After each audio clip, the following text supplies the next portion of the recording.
हम पढ़ने वाले हैं एनसीईआरटी हिस्ट्री क्लास 6 का चैप्टर 2। इस चैप्टर 2 का नाम है from hunting gathering to growing foods. मतलब हम इस चैप्टर में एवोल्यूशन ऑफ ह्यूमंस पढ़ेंगे कि ह्यूमंस पहले हंटर एंड गैदरर हुआ करते थे। हंटर गैदरर से वो फार्मर कैसे बने। फार्मर मतलब किसान यानी ग्रोइंग फूड। तो इस बीच के समय को हम इस चैप्टर में समझने की कोशिश करेंगे। तो चलिए शुरू करते हैं।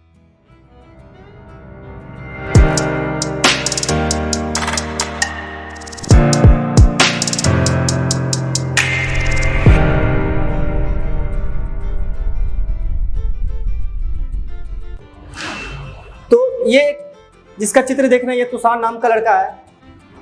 तुषार दिल्ली से चेन्नई जा रहा है अपने कजन के साथ। तो वो कैसे भी लड़ झगड़ के, जैसे आप लोग भी करते हैं, खिड़की का सीट वो ले लिया। और जब वो खिड़की का सीट लिया तो वो बाहर देख रहा है, अलग अलग अपने खिड़की से अलग अलग वहाँ उसको नज़ारे मिल रहे हैं। अब उसके दिमाग में एक सवाल आता है। क्या सवाल आता है? ये सवाल उसको तब आता है जब एक व्यक्ति उसको बोल रहा है कि ये जो ट्रेन है ना, ये मात्र आज से 150 साल पहले आई। मतलब इसका आया हुआ ट्रेन और इंसान का मिलन ये बहुत ही कम समय पहले हुआ है, मात्र 150 साल पहले। तो अब इसके दिमाग में एक सवाल आता है, इस तुषार के दिमाग में, और इस सवाल के जरिए हम इस चैप्टर को समझने की कोशिश करेंगे। तो इसके दिमाग में सवाल आता है कि पुराने समय में जब ट्रेन या कोई यातायात का साधन नहीं होता था, when there was no means of transport, तो लोग एक जगह से दूसरी जगह कैसे जाते थे और किस लिए जाते थे। तो इन सब सवालों का जवाब आपको इस चैप्टर में मिलेगा। The earliest people why were they on the move.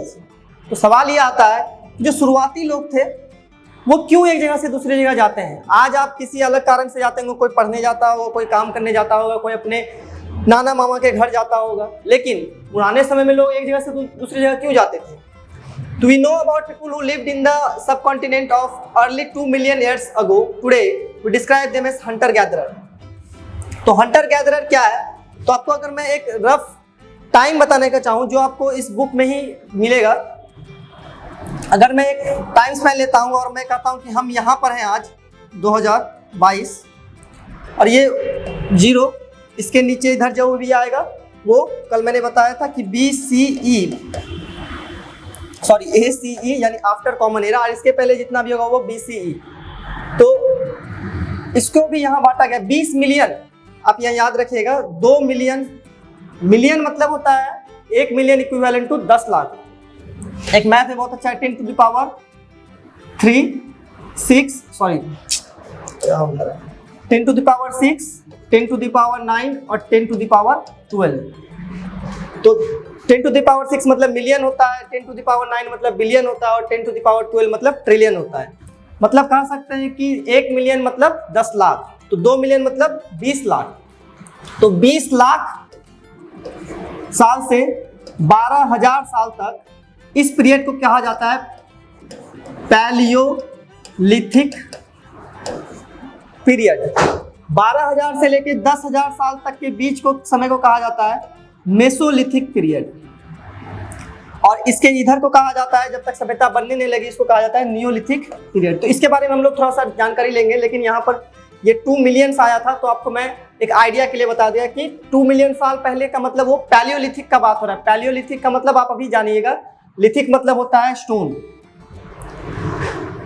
Generally they hunted wild animals, caught fish, birds, gather fruits, roots, nuts, seeds, leaves, stalks। Question, तो आपसे क्वेश्चन पूछ सकता है इस तरीके से कि how were the hunter gatherers used to do their daily things। तो वो क्या करते थे? तो वो शिकार किया करते थे, मछली या पक्षियों को पकड़ा करते थे, जानवरों को पकड़ा करते थे। गैदर फूड, फल इकट्ठा करते थे।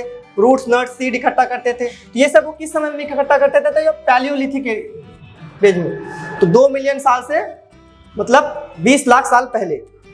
तो ये हंटर गैदरर्स के बाद अब उसका धीरे धीरे प्रोग्रेस होगा कि हंटर गैदरर्स से ये फार्मर्स कैसे बनेंगे, इसको हम लोग धीरे धीरे जानने की कोशिश करेंगे। Hunter gatherers move from place to place. अब ये सवाल आया कि why were they on the move, कि हंटर गैदरर्स जो शिकार करते थे उन्हें एक जगह से दूसरी जगह जाना पड़ता था, पर क्यों जाना पड़ता? तो इसका आंसर खुद ही आपको एनसीईआरटी दे रही है। पहला रीजन बता रहा है कि if they had stayed at one place for a long time they would have eaten up all the available things, कि अगर वो एक ही जगह में बहुत दिन तक रहते तो वहाँ का जितना भी संसाधन था वो सब खत्म कर दिया जाता, इसीलिए उनको उस जगह से हट के दूसरी जगह जाना पड़ता था। पहला रीजन क्या है कि अगर वो एक ही जगह रहते तो जितने भी रिसोर्स हैं, रिसोर्सेस मतलब होता है संसाधन, इसको वो खत्म कर देते, इसीलिए उसको एक जगह से दूसरी जगह जाना पड़ता। तो पहला कारण याद रखिएगा कि अगर वो एक ही जगह रहते तो they would have eaten all available resources. Resources में क्या आता है, उस समय प्लांट्स और एनिमल्स वो रिसोर्सेस है। सपोज कीजिए कि एक जगह में कोई फल का बगीचा है, आप वहाँ पर कितने दिन तक उस बगीचे में आप रह पाइएगा उसका फल खा के, एक लिमिटेड टाइम तक, इसीलिए उस जगह से आपको मूव करके दूसरी जगह जाना ही पड़ेगा। दूसरा रीजन क्या है कि एनिमल्स भी मूव करते थे एक जगह से दूसरी जगह। आप अगर थोड़ा सा एनिमल प्लैनेट या डिस्कवरी देखते होंगे तो आपको आइडिया लगेगा कि जानवर भी एक जगह से दूसरी जगह मूव करते हैं। इनके अलग अलग कारण होते हैं, उसके मैं नहीं जाऊंगा। अच्छा, यहाँ बताया गया या तो शिकार के लिए या किसी चीज के लिए। तो एनिमल्स के साथ साथ भी अब एनिमल्स को फॉलो करते करते भी इंसान मूव करने लगे। क्यों? क्योंकि एनिमल्स भी इंसान का फूड हुआ करता था। That is why those who hunted them had to follow their movement. इसीलिए जो एनिमल्स का शिकार करते थे वो एनिमल्स का पीछा किया करते थे। तीसरा रीजन क्या है कि प्लांट और ट्री जो है ना सीजनल होता है। आपको पता होगा कि हर फल या हर सब्जी आजकल ज्यादातर सीजन में मिलता है, ऐसा नहीं है कि 12 मास भी मिलता है। तो सीजनल फ्रूट और ट्रीज जो कि एक समय में एक ही सीजन में होता था, जब वहां खत्म हो जाता तो उन्हें दूसरे जगह जाना पड़ता था। So people may have moved from season to season in search of different kinds of plants. चौथा रीजन क्या है कि people, plants and animals need water. Obvious बात है, water is the second most necessary thing to survive. Water is found in lakes, streams, rivers. तो while many rivers and lakes perennial मतलब क्या होता है कि जो 12 मास बहे, the river which is flow through out the air. इसका opposite होता है रेन फेड रिवर। आप ज्योग्राफी में पढ़िएगा, नॉर्थ इंडिया में जितना भी रिवर है वो पेरिनियल रिवर है, साउथ इंडिया का रिवर रेन फेड रिवर है। तो पेरिनियल रिवर जो water through out the air रहता था, बहुत सारे नदी में पानी साल भर रहता था, लेकिन किसी किसी नदी में साल के खासकर गर्मी के समय पानी घट जाता था, तो उस जगह से उन्हें मूव करके पानी जहां ज्यादा है उस जगह उन्हें जाना पड़ता था। तो ये 4 रीजन हुआ। इससे आपको क्वेश्चन पूछ सकता है कि why the earliest people need to move from one place to another. तो इन 4 पॉइंट्स को फ्रेम करके आप एक अच्छा क्वेश्चन का जवाब बना सकते हैं। अब सेकंड टॉपिक आता है, how do we know about this people. हमें कैसे पता चलता है इन लोगों के बारे में। उस समय तो कोई राइटिंग्स नहीं होगी, कोई कैमरा नहीं हुआ होगा, तो कैसे पता चल रहा है। तो इसका जवाब है archaeologist have found some of the things hunter gatherers made and used. तो आर्कियोलॉजिस्ट को जब खुदाई उदाई हुआ तो उन्हें कुछ चीज मिला जो शिकार करने वाले यूज करते थे। क्या क्या चीज मिला चलिए जानते हैं। It is likely that people made and use tool of stones, wood and bone. How do we know about this people. तो हमें इन लोगों के बारे में कैसे पता चलता है, इन हंटर गैदरर्स के बारे में कैसे पता चलता है। तो आर्कियोलॉजिस्ट को जब बहुत सारे चीज मिले जो हंटर गैदरर्स यूज करते थे। क्या चीज मिले, तो उनको उस तरह का औजार मिला, आप ये देख सकते हैं। अच्छा, पहला सवाल आता है कि सर ये औजार क्यों बनाना पड़ता होगा। तो उनको ये सब काम करने में दिक्कतें हुआ करती थी। क्या करने में दिक्कत हुआ करती थी, तो मीट बोन काटने में। अब किसी जानवर को उन्होंने मारा तो अब उसका चमड़ी कैसे काटेगा, तो उनको वो अपने नाखूनों से तो काट नहीं सकेंगे, उनको कोई हार्ड चीज चाहिए, तो उनको कुछ कुछ चीजों की जरूरत पड़ने लगी। चॉप फ्रूट एंड रूट्स, किसी सब्जी को या किसी फल को काटने के लिए उनको जरूरत पड़ने लगी। तो इन सब चीजों के लिए उन्हें कुछ औजारों की जरूरत हुई। अब शुरुआती इंसान जो किस चीज से औजार बनाए, तो आप याद रखिएगा शुरुआती इंसान औजार किससे बना था, स्टोन से। इसीलिए हम उस एज को लिथिक इरेट पढ़ते हैं। आपको मैंने पिछले स्लाइड में पढ़ाया कि पैलियोलिथिक, मेसोलिथिक, नियोलिथिक। तो ये जो लिथिक शब्द है ये स्टोन से ही आया है, और ये शब्द इसलिए ऐड किया गया क्योंकि शुरुआत में जो मानव औजार यूज किया करते थे वो पत्थर द्वारा ही निर्मित थे। आपसे क्वेश्चन पूछा जाएगा कि what was the use of that tools. तो इसका जवाब यहाँ पर है कि some tools were used to cut meat and bone, scrap bark मतलब पेड़ों की छाल को निकालना, हाइड्स जानवरों की छाल को निकालना, चॉप फ्रूट एंड रूट्स। अब इंसान धीरे धीरे एडवांस हो रहे हैं, मतलब ऐसे नहीं कि एकाएक हो गए, बहुत समय लगता है, धीरे धीरे वो एडवांस होने लगे। अब इस टूल्स का इस्तेमाल वो अलग तरीके से करने लगे। किस तरीके से करने लगे, अब देखिए ये पत्थर है, सपोज दैट इसके ऊपर में मैंने पत्थर लगा दिया जो नोकीना था। अब ये मैं जानवरों को मारने का काम में आ जाऊंगा। ये मतलब एक तरह का स्पीयर की तरह काम करेगा, यानी भाला। अब मुझे जानवर को मारने के लिए उसके पास नहीं जाना पड़ेगा, मैं दूर से ही भाला को फेंक के उस जानवर को मार कर सकता हूँ और अपना खाना ले सकता हूँ। तो some may have been attached to the handle of bones और wood, किसी हड्डी या लकड़ी में उस स्टोन्स को बांध के कोई चीज से बांध दिया जाता था और उसको स्पीयर, भाला और एरो, तीर की तरह इस्तेमाल किया जाता था। इसका तात्पर्य यह है कि अब उन्हें जानवर के पास नहीं जाना पड़ रहा था। जानवर के पास जाने का मतलब है कि अपनी जान को भी दांव पे लगाना। तो other tools were used to chop wood which used as firewood, दूसरा सब टूल्स लकड़ी काटने के लिए यूज हुआ था जिसको जलावन के लिए इस्तेमाल किया जाता था। तो अब एक पॉइंट आपके दिमाग में आता होगा कि यहाँ जब फायरवुड के बारे में बोला गया तो आप याद रखिए कि फायर से इंसान प्रचलित हो चुके हैं, मतलब लोगों को पता चल गया उस समय के लोगों को कि आग नाम का भी कोई चीज होता है और आग का इस्तेमाल किस तरह से करेंगे इसके बारे में भी उन्हें आइडिया लग गया था। आपसे क्वेश्चन पूछा जाता है in which age fire was known to human, तो अब इसका आंसर दे सकते हैं पैलियोलिथिक। पैलियोलिथिक एज में इंसान आग से परिचित होकर उसका इस्तेमाल भी करना सीख गए थे। सबसे ज्यादा इस्तेमाल होता था उनको जानवरों को भगाने के लिए, मीट को पकाने के लिए। Choosing a place to live, अब सवाल आता है कि गैदरर्स तो बन गए लेकिन वो जो फार्मर्स खेती करने वाला सिस्टम है अभी तक वो पहुंचा नहीं है, तो वो कौन सी जगह चुनेंगे जहां पर रहना अच्छा हो। आज आप लोग गांव में रह रहे होंगे या शहर में रह रहे होंगे, अपने घर चुनने से पहले या घर बनाने से पहले आप बहुत तरह की चीज सोचते होंगे कि मुझे इस घर में इस तरह की सुविधाएं मिलनी चाहिए। तो जाहिर बात है इस तरह का सोच उस समय के भी लोगों को आता होगा। तो ये मैप देखिए, ये मैप से आप इस चैप्टर का 50% क्रक्स समझ लीजिएगा, इसीलिए इस मैप को अच्छे तरीके से देखिए। पैलियोलिथिक, नियोलिथिक, मेगालिथिक, इन तीनों चीज के बारे में मैंने अभी आपको डिस्कस कर दिया। Early village and modern cities, इसमें खासकर पैलियोलिथिक और नियोलिथिक एज के बारे में देखिएगा। ये सब साइट्स है, साइट्स मतलब होता है जगह, है ना, और ये सब जगह आपको एग्जामिनर डायरेक्ट क्वेश्चन से पूछ सकता है, इसलिए आप इस बात को याद रखिए। All the places marked with red triangles are the sites from which archaeologists have found evidence. Evidence मतलब होता है सबूत of hunter gatherers. तो hunters और gatherers हुआ करते थे इंसान। आर्कियोलॉजिस्ट को ये बात कहाँ से पता चली है, तो जितने भी रेड कलर के ट्रायंगल्स आप देख रहे हैं, तो ये रेड कलर का ट्रायंगल्स 3 जगह देख रहे हैं आप, इनको तीनों का नाम याद रखना है। और इस 3 में से एक का नाम तो डेफिनेटली याद रखना है जिसका नाम है भीमबेटका। भीमबेटका कहाँ है? मध्य प्रदेश में है। भीमबेटका, कुरनूल केव्स और हुंगसी, ये तीनों गुफाएं थी, क्योंकि शुरुआत में लोग गुफाओं में रहा करते थे क्योंकि उनके पास उतना दिमाग नहीं था कि वो एक ढांचा बना के रख सके जिसमें वो धूप या बारिश से बच सके। तो शुरुआत में जो लोग रहते थे हंटर गैदरर्स, वो कहाँ रहते थे? गुफा में रहते थे। तो ये 3 नाम आपको याद रखना है, भीमबेटका, हुंगसी और कुरनूल केव्स, ठीक है। इसमें भीमबेटका तो मोस्ट इंपॉर्टेंट है, अब इसको मैं 4 स्टार मारूं या 5 स्टार मारूं, आप ये समझ लीजिए कि बहुत इंपॉर्टेंट है। तो हंटर गैदरर्स होने का सबूत कहां से मिलता है? भीमबेटका, हुंगसी और कुरनूल की गुफाओं से। Only some are shown. Many sites were located near source of water such as river and lakes. बाद में बहुत सारे साइट्स जो डिस्कवर हुए ना, वो कहाँ हुए? तो नदियों के पास में। क्यों नदियों के पास में? क्योंकि पानी बहुत ज्यादा जरूरी है। आप देखिएगा जितना भी सभ्यता का निर्माण हो, जितना भी सिविलाइजेशन बना, वो सब नदियों के किनारे ही बना। इसके पीछे बहुत सारा कारण है, वो आप नेक्स्ट सब चैप्टर में पढ़िएगा। अभी मैं इस मैप पे दोबारा आऊंगा, इसीलिए आप इसको एक बार अच्छी तरीके से देख ले। इसमें मैंने 3 नाम अभी बताया है, भीमबेटका, कुरनूल केव्स और हुंगसी। ये तीनों क्या था? यहाँ से प्रमाण मिलते हैं कि लोग हंटर गैदरर्स हुआ करते थे। अच्छा, ये हमें कैसे पता चलता है? तो आपको पता होगा कि यहाँ से हमें कुछ औजार मिले, औजारों के अवशेष मिले, जिससे हमें पता चला। ये देखिए, ये गुफा की चित्रकारी है जिसमें ये दिखाया गया है कि एक व्यक्ति कैसे शिकार के पीछे दौड़ रहा है। भीमबेटका मध्य प्रदेश में है।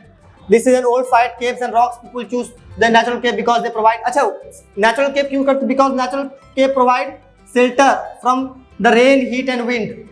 तो आग, पानी, हवा, इन तीनों से गुफा बचाया करती थी। और ये नर्मदा वैली के पास थी, नर्मदा नदी वहीं से बहती है। As stone tool were important, people tried to find place where good quality of stones was easily. तो दूसरा पॉइंट आता है कि पानी तो हो गया, दूसरा अब लोग औजार के लिए पत्थर का इस्तेमाल करने लगे। तो अब लोग उस तरह के जगह खोजते थे जहां पर पत्थर आसानी से मिल जाए। तो आप ये फोटो देख के आइडिया लगा सकते हैं कि उन्होंने इस जगह को क्यों चुना, क्योंकि उनको औजार के लिए पत्थर चाहिए और पत्थर यहाँ पर प्रचुर मात्रा में मिल रहे थे। तो many of the caves in which these early peoples lived have paintings on the walls. तो दीवार में चित्रकारी रहा करते थे। भीमबेटका में भी आप कभी बड़े होइएगा तो भीमबेटका में अभी भी वो चित्रकारी है, कभी जाइएगा घूमने तो भीमबेटका में ये जो आपको चित्रकारी मिली गई है वहीं की उस हजारों साल पुराने मानव ने जो चित्रकारी बनाई है वही यहाँ पर है। Some of best examples from Madhya Pradesh and southern Uttar Pradesh. ये पेंटिंग हमें क्या दिखाती है? This painting shows wild animals drawn with great accuracy and skills. तो आप सोचिए कि आपको लग रहा होगा इससे अच्छा तो ड्राइंग मैं बना सकता हूँ, लेकिन ऐसा नहीं है। सोचिए कि उस आपके पास अभी पेंसिल है, आपके पास कलर है, आपके पास ड्रॉ करने के लिए गोरा कागज है, लेकिन ये सब चीज उस समय नहीं हुआ करती थी। तो उस समय इस तरह की भी चित्रकारी बनाना बहुत ही बड़ी बात हुआ करती थी। साइट्स मतलब मैंने आपको बता दिया, फिर भी यहाँ पर लेते हैं। Sites are place where the remains of things, जहाँ अवशेष, किस चीज के अवशेष, चाहे वो औजार हो, मटका हो या बिल्डिंग हो या कुछ भी हो एक्सेट्रा, वो मिले, उसको साइट्स कहा जाता है। These were made, used and left behind by people. इनको बना के या तो छोड़ दिया गया था या तो किसी कारणवश ये वो भूल गए होंगे, इसीलिए वो वहां पर मिल गए, और समय के साथ वो इस तरह से दबे रहे कि बाद में इंसानों से जब प्रचलित हुआ वो, तो वो ज्यादा टूटे फूटे नहीं। These may be found on the surface of the earth, buried under the earth, और sometimes even under the water। तो ये तीनों जगह मिल सकते हैं, सतह के ऊपर भी मिल सकते हैं, ज्यादातर तो धरती के अंदर ही मिलते थे या पानी के अंदर ही, क्योंकि सोचिए आप हजारों साल पहले कितना हवा चला होगा, वो धीरे धीरे परत बाय परत उस चीज को ढक दिया होगा। Finding out about fire. अब हम आग के बारे में चलते हैं। मैंने आपको बताया ना, आग के बारे में लोग कब प्रचलित हो गए थे? तो पैलियोलिथिक एज में लोग आग के बारे में प्रचलित भी हो गए थे और उसका इस्तेमाल भी करने लगे थे। तो find the Kurnool caves, Kurnool की गुफाएं मैप में आते हैं। ये कुरनूल की गुफाएं, जो कि जहां से हंटर गैदरर्स होने का प्रमाण मिलता है, कि ये प्रमाण मिलता है कि लोग शिकारी हुआ करते थे। ट्रेसेस ऑफ, अब लोगों को कैसे पता चलता है? तो यहाँ से आप याद रखिएगा, फायर से लोग प्रचलित थे, इसके बारे में हमें जानकारी कहाँ से मिलती है? तो कुरनूल की गुफाओं से। तो traces of ash have been found here. ऐसा नहीं है कि सिर्फ वहीं होता था, लेकिन हमें जानकारी वहां से मिल रही है। तो वहां पर एशेस, राख का ट्रेसेस मिला है, ये बताता है कि लोग आग से फैमिलियर थे। मैं आपको फिर बता रहा हूं, ऐसा नहीं है कि सिर्फ कुरनूल के लोग जो रहते थे वही आग से प्रचलित थे, बट हमें वहां से सबूत मिला है। Fire could have been used for many things. आगों का इस्तेमाल कई तरीके से किया जाता होगा। पहला, लाइट के लिए, मीट को पकाने के लिए, और जानवरों को भगाने के लिए। और एक पॉइंट यहाँ पर ऐड करना चाहिए मुझे, ठंड से बचाने के लिए। तो ये कुछ पॉइंट है जो कि आप बाद में जाके ये बहुत ही गहरा मतलब निकालेगा कि टू रोस्ट मीट, मांस को पकाने के लिए। आप देखिएगा, जब इंसान पहले मांस खाते थे, सिर्फ कच्चा मांस, तो उनको डाइजेस्ट करने में बहुत ज्यादा समय लगता था। इससे उसका ब्रेन डेवलपमेंट भी बहुत स्लो होता था।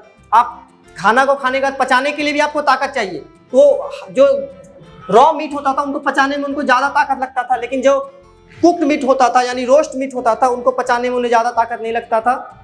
इस कारण उनका जो अब धीरे धीरे उनका क्या होगा, उनका ब्रेन डेवलपमेंट होने लगेगा। ब्रेन डेवलपमेंट मतलब ये नहीं कि ब्रेन बड़ा होने लगेगा, लेकिन ब्रेन का डेवलपमेंट मतलब उनकी सोचने की क्षमता बढ़ती रहेगी। Names and dates. तो मैंने जो आपको स्टार्टिंग में पैलियोलिथिक, मेसोलिथिक, नियोलिथिक के बारे में बताया था, वो यहाँ पर जिक्र किया गया है। तो चलिए इसको और एक बार हम लोग समझ लेते हैं। Archaeologist have given lengthy names for the time that we have studied. तो आपके दिमाग में एक सवाल आता होगा कि सर जी ये नामकरण क्यों करते हैं? तो नामकरण इसलिए किया जाता है ताकि हमें पहचानने में दिक्कतें ना हो। आप देखिएगा, घर में ही अगर 3 बच्चे हैं तो तीनों का अलग अलग नाम रखा जाता है। अगर किसी को बुलाना हो तो उसी नाम से बुलाया जा सकता है, या किसी के बारे में कुछ कहना हो तो उसी नाम से हम कह सकते हैं। सबका अगर एक जैसा नाम हो तो बड़ा ही कंफ्यूजन हो जाता है, इसलिए सबका नामकरण करना बहुत ही जरूरी है, और इतिहास में तो बहुत ज्यादा जरूरी है। They call the earliest period Palaeolithic. शुरुआती समय को क्या कहा गया? पैलियोलिथिक। ये पैलियोलिथिक के भी पहले समय था, लेकिन हमें अभी वो पढ़ना ही नहीं है। हमें बस इतना पढ़ना है कि जब इंसान होमोसेपियंस बन गए, मतलब आप कह सकते हैं कि जब लोग आदि माने गोरिल्लाओं से इंसान बन गए, 2 पैरों पे खड़े हो गए, तब से हम ये पढ़ रहे हैं। मतलब जब लोग पत्थरों का इस्तेमाल करने लगे, उसको पैलियोलिथिक कहा जाता है। लेकिन इसके पहले भी बहुत समय था, वो आप सीनियर सेक्शन में पढ़िएगा। दिस पैलियोलिथिक शब्द ग्रीक शब्द से आया है, जिसका मतलब होता है पैलियो मतलब पुराना और लिथोस मतलब पत्थर। तो पैलियोलिथिक शब्द 2 ग्रीक शब्द से बना हुआ है, जिसमें पैलियो का मतलब पुराना और लिथिक का मतलब पत्थर। लिथिक शब्द मेसोलिथिक में भी आएगा और नियोलिथिक में आएगा। मेसो मतलब बीच का, नियो मतलब नया। तो पैलियोलिथिक एज किसको कहा गया है? 2 मिलियन। मैंने आपको पिछले स्लाइड में बताया था कि 2 मिलियन मतलब 20 लाख साल से 12,000 साल, ये नीचे में आएगा। 20 लाख के बाद 19 लाख, 18 लाख, इस तरह से 12,000 साल तक आते आते उस समय को कहा गया पैलियोलिथिक पीरियड। उसके बाद 12,000 से लेके 10,000 साल तक, मतलब 12,000, 11,000, 10,000, इस समय को कहा जाता है मेसोलिथिक। इस समय को क्या कहा जाता है? Mesolithic. 12,000 years ago till about 10,000 years ago, इसको कहा जाता है मेसोलिथिक। इसका अब पैलियोलिथिक और मेसोलिथिक में क्या डिफरेंस है? तो आपने कहीं सुना होगा कि पुराने समय में जो ग्लोबल वार्मिंग, शायद आपने जरूर सुना होगा। तो ग्लोबल वार्मिंग मतलब क्या है? धीरे धीरे पृथ्वी का तापमान बढ़ रहा है। तो ये ऐसा नहीं कि आज से ही बढ़ना चालू हुआ या जब औद्योगिकरण हुआ तभी से बढ़ना चालू, वो धीरे धीरे बढ़ने लगा। शुरुआत में जो पृथ्वी थी ना, पैलियोलिथिक एज के समय, आज से 30,000 साल पहले, तो पूरा पृथ्वी लगभग बर्फ से ढका हुआ था। ठीक है, तो धीरे धीरे बर्फ पिघलना चालू हुए, तो मैदान बनने लगा। तो इसका जो इन्वायरमेंटल चेंजेस के कारण पैलियोलिथिक और मेसोलिथिक में हम वर्गीकरण कर सकते हैं। तो आपसे क्वेश्चन पूछ सकता है, what is the main difference between Palaeolithic and Mesolithic? तो पैलियोलिथिक में इन्वायरमेंटल चेंजेस होने लगे, इसीलिए हम उसको मेसोलिथिक पीरियड में घुसा दिए। स्टोन टूल्स था मेसोलिथिक पीरियड में, वो और बहुत ही एडवांस होने लगे। मतलब अब जैसे इंसान का दिमाग और थोड़ा तेज होने लगा, तो वो टूल्स का एडवांसमेंट और अच्छा होने लगा। जैसे आपको मैं एक एग्जांपल बताता हूँ कि आपका क्लास 1-2 में हैंडराइटिंग जिस तरह से होगा, कहीं ना कहीं उससे अच्छा ही होगा अभी, क्योंकि धीरे धीरे आप में निखर आएगा, धीरे धीरे आप डेवलप करते लगोगे। तो इंसान भी उसी तरह से होने लगा। तो अब उसका जो स्टोन था वो माइक्रोलिथ्स का आ गया। माइक्रोलिथ्स मतलब अब छोटे होने लगे। अब स्किन को अच्छा तरीके से काट सकता था, अब वो स्किन को जोड़ भी सकते थे, हाँ, सुई धागा की तरह उसको इस्तेमाल करके। Microliths were probably stuck to a handles or of a bone wood to make tools such as saws and sickles. Saws मतलब होता है हसिया, आपने देखा होगा इसे इस तरह से हसिया काटता है, और sickles मतलब कचिया, इस तरह से होता नहीं है, ये हैंडल लगा रहता है यहाँ इस तरह से लगा रहता है। तो इस जगह वो पत्थर लगा दिया करते थे, तो किसी चीज को काटने के लिए वो यूज किया जाता था। At the same time, older varieties of tool continued. तो ये सब समझिए कि एडवांस्ड टूल्स बनने लग रहा था। सॉज एंड सिकल्स मेसोलिथिक पीरियड में यूज होने लगे थे।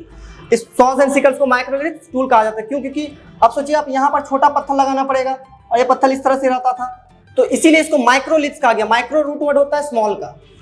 The next stage from 10,000 years is known as neolithic. 10,000 साल के बाद जब तक सभ्यता नहीं बनेगी तब तक, मतलब जब तक लोग अब कॉपर से नहीं प्रचलित होंगे, पहली धातु कॉपर, वो हम नेक्स्ट चैप्टर में पढ़ेंगे। तो जब तक अभी कॉपर से प्रचलित नहीं होंगे तब तक को नियोलिथिक पीरियड कहा गया। We have mentioned the names of some place. You will find and names of more place in the later chapter. Very often we use present day names in the place where we live because we do not know they were called. तो आज हम उन पुराने नाम को आज के ही नाम से जानते हैं, पुराना नाम से नहीं जानते हैं। A changing environment. अब हम मेसोलिथिक के समय को देखेंगे कि कैसे अब इन्वायरमेंट बदला और क्या क्या बदला। Around 12,000 years ago there was a major change in the climate of the world. बहुत ही बड़ी परिवर्तन आए। क्या परिवर्तन आए कि शुरुआत में मैंने आपको बताया कि जो प्लैनेट था वो कोल्ड था, उसको आइस एज कहा जाता है। चलिए मैं बता ही देता हूँ, आइस एज कहा जाता है। हम इसका मतलब आप ये मत समझिएगा कि जब से पृथ्वी बनी तब से पूरा बर्फ से ढका हुआ था। ये एक बहुत ही चेंजिंग प्रोसेस है, इतना डीप आप मत घुसे। बस ये जानिए कि लिथिक पीरियड के पहले आइस एज हुआ करते थे। आइस एज में पूरा दुनिया लगभग बर्फ से ढका हुआ था। धीरे धीरे वार्मिंग बढ़ने लगा। वार्मिंग बढ़ने का मतलब है कि धीरे धीरे तापमान पृथ्वी का बढ़ने लगा। इसके कारण क्या हुआ? बर्फ पिघलने लगी। बर्फ पिघलने के कारण क्या होता है कि ग्रासलैंड्स बनने लगता है, घास का मैदान बनने लगता है। घास के मैदान बनने से क्या होगा कि अब जानवर ज्यादा ब्रीड करने लगेंगे, जानवर का जो स्पीसीज है वो अच्छे से ग्रो करने लगेगा। इसके कारण लोगों को खाना की कमी नहीं होगी, इससे अब पॉपुलेशन बढ़ने लगेगा। In many areas this led to the development of grasslands. This in turn led to the increase of number of deer. जो मैंने पॉइंट बताया वही लिखा है, घास के मैदान बढ़ेगा तो जानवर भी बढ़ेगा, और जानवर बढ़ेगा तो इंसान भी बढ़ेगा। Those who hunted these animals now followed them, learning about their food habits and their breeding seasons. It is likely that this help people to start thinking about herding and rearing and these animals. अब आप समझिएगा कि farming से just पहले वाला position, Hunter gatherer से हर्डर बने, मतलब पहले शिकार करते थे, फल इकट्ठा करते थे। अब पशुपालन करेंगे, पशुपालन करने के बाद फिर खेती करने का समय आएगा। तो अभी हम लोग मिडिल स्टेज में हैं, the beginning of farming and herding. This was alone a time when several grains bearing grasses includes wheat, barley and rice grew. अपने चैप्टर 1 में पढ़ा होगा कि शुरुआत में इंसान व्हीट और बार्ले ग्रो करता था। उसके बाद फिर विंध्याचल में आपको राइस का अवशेष मिला, और naturally in different parts of the subcontinent. Men and women and children probably collected these grains as food and learnt where they grew and when they ripened. शुरुआत में इंसान उस फलों को देखते थे, अब एक ही दिन पता नहीं चला, धीरे धीरे धीरे ऑब्जर्वेशन के कारण होता है। ऑब्जर्वेशन के कारण बहुत सारे एक्सपेरिमेंट हुआ। सपोज दैट मैं यहाँ पर ABCD 4 फल का नाम रख रहा हूँ। अब क्या शुरुआत में इंसान को पता नहीं था कि ये फल जहरीला है या ये फल उनको फायदे देगा। तो सपोज दैट एक व्यक्ति आया, इसने इस फल को खा लिया और बच गया, तो लोगों को लगा इसके पीछे कि ना ये जो फल है ना ये हमें ताकत देगी।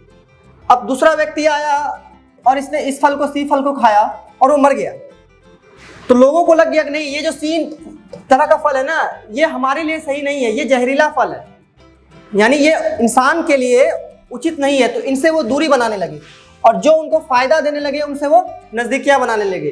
तो इस तरह से अब हाँ मरा ही था इंसान। क्यों? क्योंकि शुरुआत में उनको पता नहीं था ना कि ये फायदेमंद है या ये नुकसानदायक है। धीरे धीरे धीरे धीरे एक्सपेरिमेंट होते होते होते होते आज आप जो भी चीज देख रहे हैं वो समझिए कि वहां से यहां तक का सफर है। Men and women and children probably collected these grains as food and learnt where they grew and when they ripened. धीरे धीरे वो समझने लगे इन सब फलों के बारे में कि कब उनका सीजन है ग्रो करने का, कितने समय लगता है। अब ये धीरे धीरे का मतलब आप 2-3 साल मत समझिएगा, ये लंबा समय लगता है। इतिहास में 20-50 साल का मतलब कुछ नहीं होता है। This may have been led them to think about growing plants on their own in the way people become farmers. ये जो अब जब फसलों से ये नजदीकियां बनाने लगे तो इससे अब वो उन प्लांट के बारे में और अच्छे तरीके से सोचने लगे। तो उनके दिमाग में एक सवाल आया कि इसे मैं नेचुरली ग्रो करते देख रहा हूँ, इसे मैं खुद ग्रो कर सकता हूँ, खुद अपनी मदद से इसको ग्रो करवा सकता हूँ। तो धीरे धीरे ये ग्रो करने लगेंगे। तो इसी तरह से फार्मिंग का कॉन्सेप्ट शुरू होता है। People could attract and then tame animals by leaving food to near the shelters. तो अपने शहर या गाँव में कुत्तों को तो जरूर देखा होगा। अगर आप किसी कुत्ते को खाना एक दिन दे दे, उनको प्रलोभन दे दे, तो वो आपके पास फिर से दौड़ा दौड़ा आ जाता है और अपनी पूंछ हिलाने लगता है। तो ये कह सकते हैं कि आप उसको घूस दे रहे हैं या आप उसको प्रलोभन दे रहे हैं। सेम इसी तरह से होता था। शुरुआत में खाना छोड़ के जानवरों को बुलाया जाता था कि जानवर वो खाना देख के आते थे और फिर उस खाने को धीरे धीरे जब उस जगह में उनको खाना मिलने लगा तब वो उनको टेम करने लगे, यानी पालने की कोशिश करने लगे। और हाँ, एक बात याद रखिएगा कि शुरुआत में जानवर उतने डोमेस्टिकेटेड नहीं थे, उतने घरेलू नहीं थे। First animal to be tame was the wild ancestor of dog. जो पहला चीज था, ये आपको 1 नंबर का क्वेश्चन में पूछ सकता है कि जो पहला जानवर जो इंसान ने जिसको पालना शुरू किया वो कौन था? कुत्ता। लेकिन माइंड में आप अपने आसपास जिस तरह के कुत्ते देखते हैं उस तरह का मत सोचिए, क्योंकि वो एक जंगली कुत्ता था, उसको पालना और उसको ट्रेन करना भी बहुत मुश्किल का काम था। Later, people encouraged animals that were relatively gentle to come near the campus where they live. अब कुत्ता के बाद धीरे धीरे वो उन सब जानवरों के ऊपर फोकस करने लगे जिनको टेम करने में ज़्यादा परेशानियां नहीं आती थी, जो थोड़ा सा जेंटल थे, जो ज़्यादा हार्म नहीं करते थे। और वो सब जानवर के नाम है ships, goats, kettles and also pig. इनको अब हर्ड्स में ग्रो करने लगे, हर्ड्स में इनको रखने लगे, झुंड में रखने लगे। और इसके पीछे कारण था कि वो सब घास खाते थे और घास की कमी तो होती नहीं थी।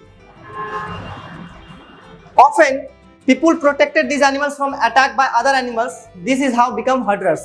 कभी कभी ये सब जानवर दूसरे जानवरों से बचाव के लिए, आप देखिएगा आपके घर में अगर आसपास में गली में कुत्ता होगा तो अगर कोई बाहरी आदमी आता होगा तो वो तुरंत ही भौंकने लगता होगा। इससे आप सचेत हो जाते हैं कि बाहर में हो सकता है कुछ खतरा है। सेम इसी तरह से होता था। इस तरह से इंसान को लगने लगा कि जानवरों का तो काम बहुत ज्यादा है। शुरुआत में और क्या, वो जानवर को पकड़ के रखते थे फूड स्टोर करने के लिए। जरूरत पड़ा तो अभी मान लीजिए कोई 2 जानवर को पकड़ा, एक जानवर को काट के खा लिया, अब एक जानवर को पकड़ के बांध के रखेगा। अब जब थोड़ा समय आएगा, जब इसके पास पहला जानवर का मांस खत्म हो जाएगा तब उस दूसरे जानवर को पकड़ के मारेगा, क्योंकि अगर दोनों को एक साथ मार देता तो दोनों का मीट एक साथ खाने पाता और खराब हो जाता। तो पहला खाने का प्रोसेस से भी उसको बचा के रखने लगे। तो आप कह सकते हैं कि बहुत सारे रीजन है जिसके कारण जानवरों को वो रखना चालू कर दिए। तो आप यहाँ से पॉइंट बना सकते हैं। Can you think any reason why the dog was perhaps the first animal to be tame? क्या आपको इसका आंसर मैंने बता ही दिया, क्योंकि वो ज्यादा सचेत रहते हैं और लोगों को लगा कि ये जानवर अगर मैं अपने घर के पास बांध के रखूंगा, मतलब गुफा के पास या यहाँ पर, तो अगर कोई दूसरा जानवर आएगा तो ये मुझे पहले ही बता देगा। वो दूसरा जानवर कुछ मैं मारूं या वो मुझे मारे, दोनों ही कंडीशन में ये कुत्ता तो मुझे जरूर बता देगा कि बाहर में कुछ है। अब डोमेस्टिकेशन, आप यहाँ पर फोटो में दो दांत देख सकते हैं। ये हर्बीवोरस, आप साइंस से पढ़िएगा, हर्बीवोरस का दांत है और ये कार्निवोरस का दांत है। मतलब ये उस तरह के दांत है जो सिर्फ घास खाने के लिए बने हैं, पौधे खाने के लिए बने हैं, फल खाने के लिए बने हैं, और ये मांसाहारी दांत है। आप अगर देखिएगा तो मानव का जो दांत है वो भी घास फूस पौधे वौधे खाने के लिए बना है। वो अलग बात है कि हम सब इस तरह के दांत वाले लोगों की तरह करने लगते हैं। आप अपने बताइएगा आप किस तरह के करते हैं। Domestication is the name given to the process in which people grow plant and look after animals. Domestication किसको कहा जाता है? उस प्रक्रिया को कहा जाता है जिसमें लोग पौधे और जानवरों को रखना चालू करते हैं। Very often plants and animals are that are tended when people become different from wild plants and animals. This is because people select plants and animals domestication. People select plants and animals. आपको मैंने पिछली slide में ABCD करके बताया कि लोग select करते थे कि हाँ ये फसल मुझे उगाना है या इस जानवर को रखना है, क्योंकि उनको पता चल गया कि इससे मुझे खतरा नहीं है। तो सिलेक्टेड प्लांट्स और सिलेक्टेड एनिमल्स को वो रखा करते थे डोमेस्टिकेशन के लिए। For example they select those plants and animals that are not prone to disease, जिससे वो डिजीज नहीं हो सकेगा। डिजीज, आपने स्वाइन फ्लू का नाम सुना होगा, ये मुर्गी से ही फैलता है। तो इस तरह की पहले ही बीमारियां हुआ करती थी, तो जानवरों से भी फैला करती थी या पौधे से भी फैला करती थी। They also select plants that yield large size. वो उस तरह के पौधे भी सिलेक्ट करते थे जिनका प्रोडक्शन ज्यादा हो। अब आप भुट्टा को देखते होंगे, एक भुट्टा का पौधा में यहाँ पर भुट्टा, यहाँ पर भुट्टा, यहाँ पर भुट्टा, यहाँ पर भुट्टा, बहुत तरह का भुट्टा होता है। कह सकते हैं कि इसका प्रोडक्शन ज्यादा है। I have long stacks. Stacks मतलब होता है यही, ये जो तना है लॉन्ग रहेगा तभी ये ज्यादा फ्रूट्स को होल्ड करके पाएगा। Capable of bearing the weight of the ripe grain. ये जो लॉन्ग स्टैक्स है अगर वो ज्यादा बड़ा नहीं होगा तो जो राइप ग्रेन यानी पका हुआ अनाज है उसको होल्ड नहीं कर पाएगा। Seeds from selected plants and are preserved and sown. Sown मतलब होता है बोना, to ensure that new plants will have same qualities. जो बीज रहा करता था उसको अब रखा भी जाने लगा। क्यों रखा जाने लगा? क्योंकि अब उनको पता चलने लगा कि आज मैं इसको सब खत्म कर दूंगा तो लेकिन दूसरा दिन मैं इसी बीज को मिट्टी में जब बोऊंगा तो इससे भी नई फसल उगेगी। Amongst animal those that are relatively gentle are selected. मैंने आपको बताया कि जो सब जानवर जेंटल होते थे, जिनको पता चलने लगा कि इंसान को कि इन सब जानवरों से अब मुझे परेशानी नहीं है, मुझे खतरा नहीं है, उन सब जानवरों को वो अब पालना चालू करने लगे। ये नहीं कि वो शेर को पालना चालू करेंगे क्योंकि उनको पता था कि इससे मुझे खतरा है, लेकिन बकरी भेड़ सूअर इससे उनको पता था कि इससे मुझे कोई खतरा नहीं, उल्टा इससे मुझे फायदा ही है। तो वो सब सिलेक्टेड एनिमल्स को ब्रीड करने लगे। As a result, gradually domesticated animals and plants become different from wild animals and plants. तो यहाँ से धीरे धीरे wild animals और domestic animals बनने लगे, जंगली जानवर और पालतू जानवर। For example, the teeth of horns and horns of wild animals are usually much larger than those of the domesticated animals. इस दोनों का एग्जाम्पल मैंने बताया। जो घास खाने वाले जानवरों का दांत होता है वो इस तरह का दिखता है, लेकिन जो मांसाहारी जानवरों का दांत होता है वो इस तरह का दिखता है। Domestication was a gradual process. Gradual मतलब होता है धीरे धीरे। डोमेस्टिकेशन तो एक धीरे धीरे वाला प्रोसेस था। ये नहीं कि आज ही हम एक जानवर को लेके आए और बस ये मेरा पालतू बन गया, ऐसा नहीं होता था। That took place in many parts of the world. It began about 12,000 years ago. Virtually, अब आपसे यहाँ से क्वेश्चन का जवाब आ सकता है कि in which age people started to domesticate animals? किस समय में लोग पशुपालन करना शुरू कर दिए? तो इसका जवाब आएगा मेसोलिथिक पीरियड में। ठीक है। Virtually all the plants and animals produce that we use food today is a result of domestication. आज जो हम जितना भी तरह का जानवर है, जितना भी तरह का फल या सब्जी कुछ भी अगर हम खा रहे हैं तो ये उसमें कहीं ना कहीं उनका भी योगदान है। वहां से एक्सपेरिमेंट करते करते करते करते आज हम आए हैं और आज भी एक्सपेरिमेंट चलते रहता है। कोई नया तरह का स्पीसीज मिल जाए या कोई नए तरह का पौधा मिल जाए तो साइंटिस्ट को पता लगाना पड़ता है कि ये उनके लिए जहरीला है या फायदेमंद है। The earliest domesticated animals include ships and goats. अब जिंदगी जीने का एक नया तरीका आ गया। क्यों? क्योंकि शुरुआत में तो सिर्फ वो लोग हंटरर्स थे, गैदरर्स थे, लेकिन अब वो पशुपालन करने लगे। पशुपालन के साथ साथ वो अब खेती भी करने लगे। तो जीने की जो जिंदगी जीने का तरीका है ना वो एक अलग हो गया। If you plant a seed you will notice that it takes some time to grow. अब सवाल आता है कि जब आप किसी खेत में कुछ फसल को बोओगे तो ऐसा नहीं है कि वो आज वो एक अगली सुबह फिर से हो जाएगा, उसको होने में समय लगेगा। 2 महीना, 4 महीना, 6 महीना, इस तरह का समय लगता है।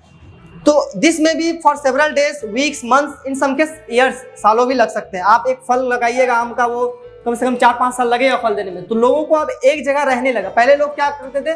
पहले लोग एक जगह से दूसरी जगह मूव करते थे। यहाँ खाना खत्म हो गया, चलो यहाँ चलते हैं, यहाँ खाना खत्म हो गया, चलो यहाँ चलते हैं। लेकिन अब इनके फसल का ध्यान रखने के लिए अब उनको उसी जगह रहना पड़ने लगा। तो आप याद रखिएगा, जब से फार्मिंग होना शुरू हुआ तब लोग एक जगह सेटल होने लगे, मतलब एक जगह रहने लगे। When the people began growing plants, it means that they had to stay in the same place for a long time, looking after the plants. अब वो क्यों रहना पड़ता था उनको? क्योंकि प्लांट ऐसा नहीं है कि बो दीजिएगा तो अपने आप हो जाएगा कि चलो भाई बो देते हैं 6 महीना बाद आएंगे फिर यहाँ से हो जाएगा। नहीं, उसके फसल को ध्यान रखना पड़ेगा, उसे पानी का जरूरत है या किस चीज का जरूरत है, इस सब चीजों के बारे में देखना पड़ेगा। जानवरों से बचाना पड़ेगा, बहुत सारे जानवर खा जाते हैं पौधे वौधे को। And then grains had to be used carefully. तो इन सब कारणों के कारण अब उन्हें एक जगह सेटल लाइफ करना पड़ा। As a grain had to be stored. अब फसल तो आ गया, लेकिन अब मान लीजिए आप एक दिन में इस प्लॉट से एक बार में सपोज दैट, तभी तो कोई वेट मेजर नहीं होता, लेकिन मैं एक एग्जांपल के लिए बता रहा हूँ, 100 केजी यील्ड हुआ, 100 केजी प्रोडक्शन हुआ। तो क्या आपको लगता है 100 केजी वो एक दिन में ही वो समुदाय खा लेगा?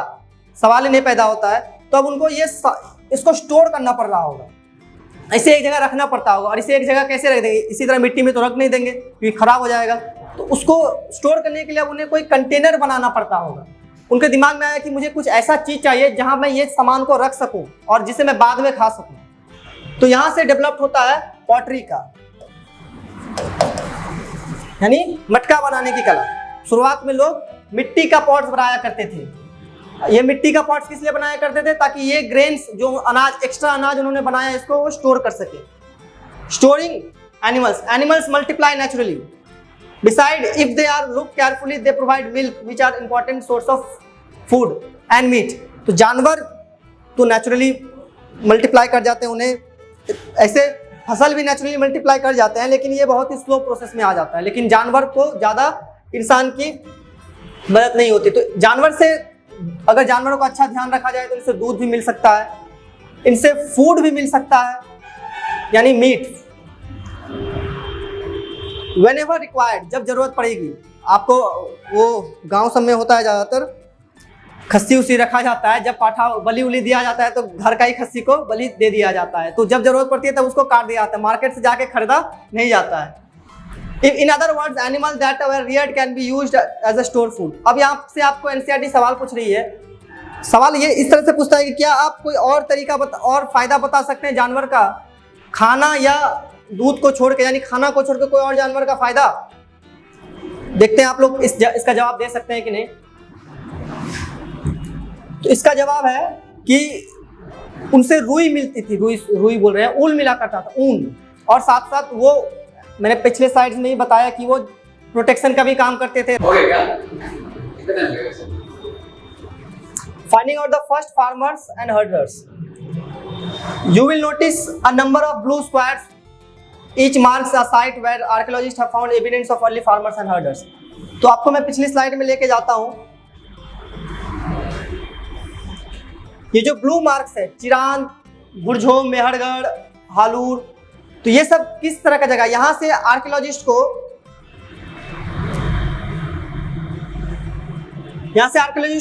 एविडेंस मिले कि लोग फार्मर्स और हर्डर्स हुआ करते थे। These are found all over the subcontinent. Some of the most important ones are in the northwest in present day Kashmir. Kashmir में अभी हमने क्या देखा? बुरझोम। ये बुरझोम में आपको और अलग से बताया जाएगा। To find out whether these sites were settlements of farmers or herders, scientists study evidence of plants and animals and bones. तो कैसे लोगों को पता चलता था? तो वो बोन्स और एनिमल्स का बोन्स और प्लांट को स्टडी करते थे।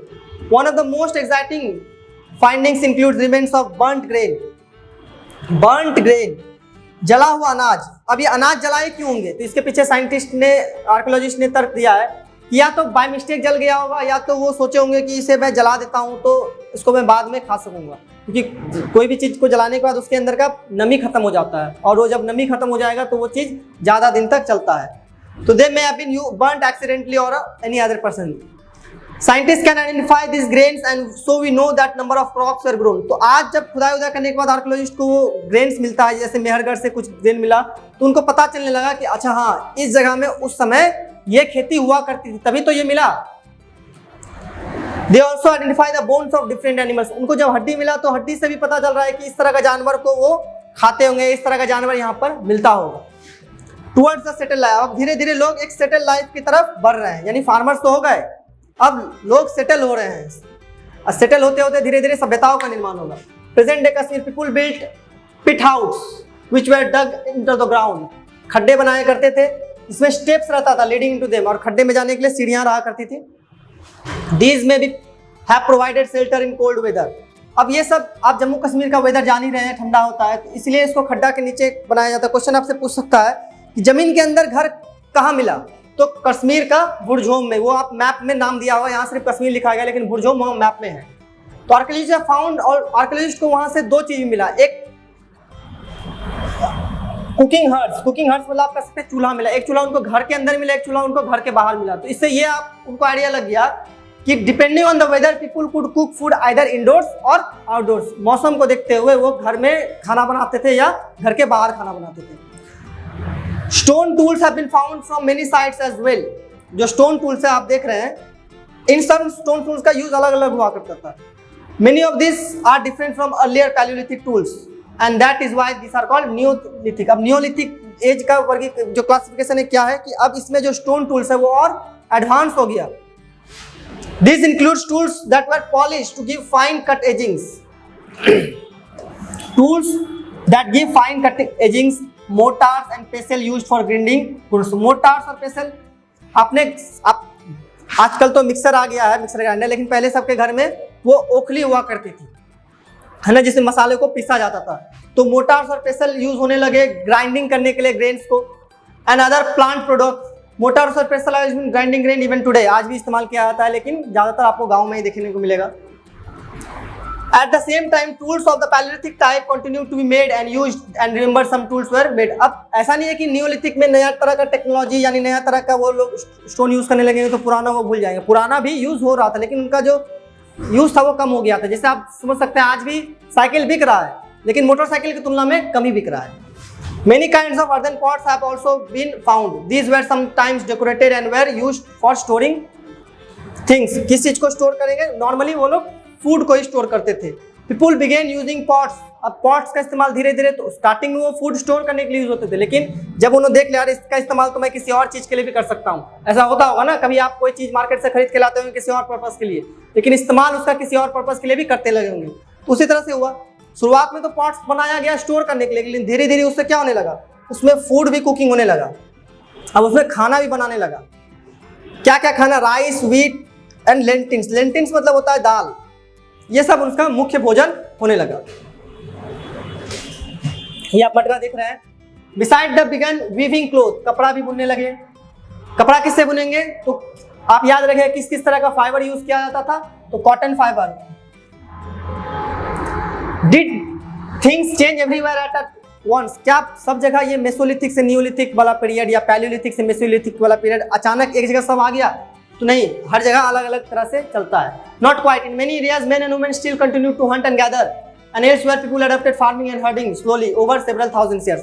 वही मैंने बताया कि हर जगह ये प्रोसेस थोड़ा अलग अलग स्पीड से होता है, लेकिन हर जगह हो रहा है, बट स्पीड कम है। Beside in some case people try to combine this activities doing different things in different seasons.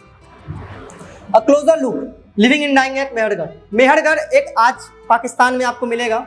Mehrgarh भी एक साइट है जो आपने पहले मैप में देखा था। This site located in fertile plain near Bolan pass. Bolan pass, ये नाम याद रखिएगा, ये सब एग्जामिनर क्वेश्चन पूछ देता है। मेहरगढ़ किस पास के पास में है? तो बोलान पास। आपको मैंने क्या बताया, ये प्रेजेंट डे हमको कहाँ मिलेगा? मेहरगढ़ पाकिस्तान में। Which is one of the most important routes into the Iran. Mehrgarh was probably one of the place where people learn to grow barley and wheat. आपने ये चैप्टर 1 में ही पढ़ा होगा कि बार्ले और व्हीट का सबसे पहले प्रमाण कहाँ मिला? तो मेहरगढ़ के पास। वहां पर ही सुलेमान की पहाड़ियां थी और यहां से पता चला कि लोग शीप्स और गोट्स का पशुपालन करने लगे। For the first time in this area it is one of the earliest villages that we know about. At this sites many animal bone were found. इस जगह में मेहरगढ़ में बहुत सारे जानवरों के हड्डियां भी मिलती है। बोन्स ऑफ वाइल्ड एनिमल्स, जंगली जानवर डियर और पिग का भी हड्डियां मिलती है, जिससे पता चलता है कि लोग जानवर भी खा रहे होंगे, पालने के लिए भी रख रहे होंगे, कुछ कुछ को खा भी रहे होंगे। तो ये मेहरगढ़ में बना हुआ घर रहता था। देखते हैं इसमें 4 रूम बना हुआ है। Mehrgarh includes remain of square और rectangle house. Each house had 4 compartment. आपको क्वेश्चन पूछेगा मेहरगढ़ में बने हुए घरों का कंपार्टमेंट कितना रहता था? 4 रहता था। अब ये 4 में देख रहे हैं, when people some which is used for storage, किसी को अनाज के लिए रखा जाता था, किसी को खाना बनाने के लिए रखा जाता होगा यानी किचन, किसी को किसी और पर्पस के लिए रखा जाता होगा। यहाँ से क्या अलग इंटरेस्टिंग चीज पता चलता है, तो यहाँ से एक अलग इंटरेस्टिंग चीज मिल रहा है कि when people die the relatives and friends generally pay respect to them, जब लोग मर जाते थे तो उनके प्रियजन थे उन पे आदर देते थे। people look after then perhaps they believe that there were some forms of life after death। तो ये life after death आपसे क्वेश्चन पूछेगा, did the earlier humans believed in life after death, क्या पुराने समय में जो लोग रहते थे वो मानते थे कि मरने के बाद भी जिंदगी है? इसका जवाब है हाँ, कहीं कहीं मानते थे। अच्छा, हम कैसे कह सकते हैं मानते थे? तो burial in one such arrangement, तो बहुत सारा हमें बरियल मिले हैं, बरियल मतलब दफनाया गया अवशेष मिला है जहां पर इंसान के साथ बहुत सारे खाना पीने वाला चीज भी दफना दिया जाता था। जैसे एक मेहरगढ़ से हिस्सा मिला है कि मेहरगढ़ में एक इंसान को एक बकरी के साथ दफना दिया गया है, ताकि वो लोग समझ रहा था कि बाद में ये जब ये दूसरा दुनिया में है मरने के बाद तो इसे खाने की कमी नहीं हो, इसीलिए। आपने सिविलाइजेशन में आप पढ़िएगा, ये आप the great pyramid of Giza आप देखे होंगे, है ना, इसमें भी मम्मीज को रखा जाता था और उसके आसपास में खाना और उसके सुख संपत्ति के लिए सारा चीज इसमें भर दिया जाता था। इसी समय दुनिया में बाकी जगह क्या हो रहा था? दुनिया में खासकर एक जगह है फ्रांस, तो एक केव पेंटिंग आप देख रहे होंगे, हम लोग चैप्टर के लास्ट में पहुंच गए। The painting below is from a cave in France. ये जो आप चित्रकारी देख रहे हैं तो ये फ्रांस यूरोप का एक कंट्री है जहाँ की राजधानी पेरिस है। तो फ्रांस की एक गुफा की ये आप चित्रकारी देख रहे हैं। The site was discovered by 4 school children. इसका पता कैसे चला था? 4 स्कूल के विद्यार्थियों के द्वारा। हाँ, आप भीमबेटका के बारे में पढ़े, भीमबेटका के बारे में पता हाल फिलहाल में 100 साल पहले चला। ये नहीं कि आप अगर अकबर को पूछेगा तो उसको पता रहेगा कि भीमबेटका में यहाँ पुराने समय में आदमी रहा करता था। For more than 100 year ago painting like this were made 20,000 to 10,000 years ago. मतलब ये पैलियोलिथिक एज का पेंटिंग है, पैलियोलिथिक मेसोलिथिक कह सकते हैं, ज्यादातर पैलियोलिथिक एज का पेंटिंग है। Many of this were animals such as wild horse, aurochs, bisons, woolly rhinoceros, reindeer, bear painted bright in colour. इसका इस्तेमाल किया जाता था इस सब जानवरों से। तो इन चित्रकारियों से देख के हम पता कर सकते हैं कि वहां पर इस तरह के जानवर मिलते होंगे। This colours were made from minerals. अब सवाल आपके दिमाग में आता होगा कि कलर्स कहाँ से आता होगा? तो कलर्स के लिए वो खनिजों का इस्तेमाल किया करते थे। लाइक हो गया, कंप्लीट हो गया, वो उसमें क्वेश्चन आंसर है। These colors were made from minerals like orc, iron ore and charcoal। Charcoal मतलब क्या होता है कि आप लकड़ी को जला दीजिएगा तो वो आधा अगर जला दीजिएगा तो वो कोयला के डायरेक्ट लगे, और उससे अगर आप मार करते हैं तो बिल्कुल इस तरह का काला ऐसा दाग देखने को आपको मिलेगा। It is possible that these paintings were done on ceremonial occasion। तो ये ऐसी नहीं कि ये चित्रकारी रोज किया करते थे, किसी खास त्योहार में ही होता था। और perhaps they were made on a special rituals performed by hunters before they went in search of prey। prey मतलब शिकार। ये लास्ट टॉपिक है, in neolithic site find Turkey in your atlas, one of the most famous neolithic sites, Catal Huyuk, several things were brought from great distance. तो Turkey का example से हम क्या देख रहे हैं कि टर्की में बहुत सारे चीज को अलग अलग जगह से लाया गया। For example flint from Syria, cowries from Red Sea, shells from Mediterranean Sea are used in settlements. Shell मतलब होता है धुआं, आप समझ सकते हैं। Remember there were no cards. तो इससे आप क्या समझते हैं? इससे आप ये समझ सकते हैं कि उस समय भी लोग एक जगह की चीज दूसरे जगह इस्तेमाल हुआ करती थी जहां पर वो नहीं मिल रहा होगा। Most of things would have been carried on the backs of packs of animals. और इसको ले जाने के लिए वो किस चीज का इस्तेमाल करते होंगे? जानवरों का। चलिए, चैप्टर कंप्लीट हुआ। Thank you.